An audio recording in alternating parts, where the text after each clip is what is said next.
Welcome back to This is VANCOLOUR. With everything happening in the world right now, it's understandable if, at the end of the day, you want to fix yourself a stiff drink. But hear me out. What if you didn't do that? Here to discuss his accidental journey with sobriety, a familiar face here on CHEK. You know him from Now You Know BC, launching its second season this Saturday at 6 p.m. right here on CHEK, of course. One of the best storytellers in the province and a social media sensation, BC Bob Kronbauer. What a sensational intro that was. You are a sensation, Thank you. and it is sensational to host you. Thanks so much for being here. Thanks for having me back. You have been very open about quitting drinking in your social media, but you haven't exactly explained why you quit in the first place. So what was the impetus? Why did you quit drinking alcohol? One of my very good friends and I go to a different ballpark every year, Major League ballpark. We go on an annual trip to one of the 30 Major League ballparks. In our lifetime, we're going to hit all of them. How many are you at right now? 8. Okay, yeah, you're making it. You're there. Pretty good. Yeah, pretty yeah. good. And so every year it's a bit of a piss up, and we have some drinks as you do at a ball game. And 2 years ago, he was about to be training for a marathon right after the cutoff of we got back from our trip. He's training for a marathon. He's taken a month off drinking. And in solidarity with him, I was like, you know what? I could probably dry out a little bit here. Our trip was pretty boozy. Yeah. And life up to that point had been pretty boozy. And, as a drinker, a lifelong drinker, sometimes you'll take some time off and you'll be like, okay. And so I decided to take a month off. Yeah. And then at the end of that month, I was like, I think I'll just keep going. Wow. And it's been more than 500 days now. And Not a drop. not a drop. Not a celebratory drink at New Year's. Not a little mimosa. No. Okay. There's a so as you know, I have a show on CHEK. Yeah. I have a CHEK show. So Saturdays at 6. Saturdays at 6 on CHEK. But when I got my show a year and a half ago, they gave me this CHEK Pilsner. And it's CHEK brand. And I was like, as soon as my show airs, I'm gonna crack this beer, and I never did, and it's still in the fridge. Wow. Yeah. I'm going to come to your house so I can drink that beer. I'll bring it. You can have it. Real quick question before we talk more about this. Did you ever do the 9 innings, 9 beers, 9 hot dogs thing? I could do it, but could I didn't. I didn't do it.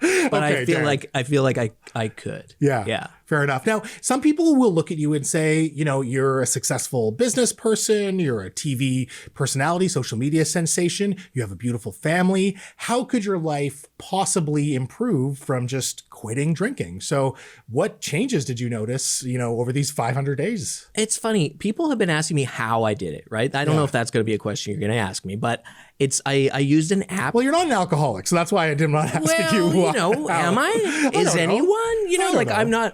I don't appear on the outside to be an alcoholic. Okay. I wasn't drinking at work. Yeah. I wasn't hiding my drinking. That's what I mean. But every single day you have a drink, you have a couple drinks. And what was the question?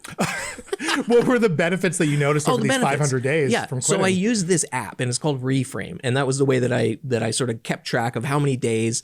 And it goes through, it was so crazy, the science behind it. After 2 weeks, it's you're going to be feeling a little bit rosy. You're going to be feeling this. You're going to be feeling this. And it was crazy how accurate those things were out to 3 months or so. It's okay, now your body is at this phase in repairing itself from all the stuff that you've done to it over the years. And I don't want to sound preachy about it, about quitting drinking, but it literally changed my life to quit. And wow. I don't know. So if someone wants to quit, maybe let's say they aren't a serious alcoholic, maybe they're like you, they enjoy casual drinks every day or every week, but they want to quit for health reasons or whatever else. What advice would you give them aside from, joining this app? How should they do it? With my friend, it was good because he was quitting on the same time that I was quitting. And so every single day we would send each other a number. And the number was the day that we didn't have drinks. So it was 13. And I would get that every morning from Jason, my good buddy. And the next day I would send him 14 in the beginning of the day. And so it's sort of having somebody to hold you accountable. An accountability buddy. Accountability, yeah, totally. And the app as well. I'm going to that was super helpful for that as well. Beyond it, because I'm on this journey by myself, and it's been 500 whatever days, and the only person holding me accountable now is myself. Okay. Yeah. Aside from being accountable to someone else, any other tips when you were in the moment, maybe perhaps craving a drink or in a setting where you normally would have a drink? It's funny because prior to quitting, I thought that fake beer was fake beer. It was stupid. Why am I doing this? Why would I there's a reason why I drank a beer. Yeah. But there is something about the beers that they make now, which are great. It tastes like the beer that you have at a pub, at a craft brewery. Yeah. It's not some terrible, like when my dad had them in the past, they were, I'm not going to name the brand, but just terrible beer to begin with. And then you got a version of that has no alcohol in it. So, and some of those you can get at the grocery store, and they're pretty tons. good. There's like aislefuls. You don't notice them until you're looking for them, but like Save-On has a massive section of near beers. So this accidental journey, are you on it forever? I mean, it feels like you've kept going after your friend's marathon. I think so. Yeah. I don't know. It's funny. I had this dream of getting old, and I'm almost 50 now. And I pictured myself, and I said this out loud, when I'm old, I'm going to be sitting in a rocking chair doing LSD and drinking whiskey on the porch. That's all I'm going to do. But I feel like I'm more at peace with myself now than I've ever been. Wow. And that's part of why I have been able to not drink, is because I'm quite happy where I'm at. I love my job. I don't hate my job. And I don't see a reason for me to sit on the porch and get wasted when I'm 80. I love that. Bob, thank you so much for your time tonight. I'm sure you've inspired a lot of our viewers. Maybe.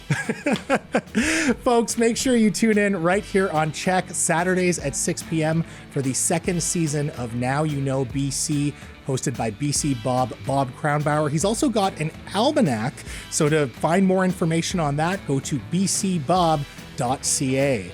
Now, after some business, have you heard of looks maxing? Don't worry, me neither. But Nina Savage will spill the Z on this Gen Z trend. Up next.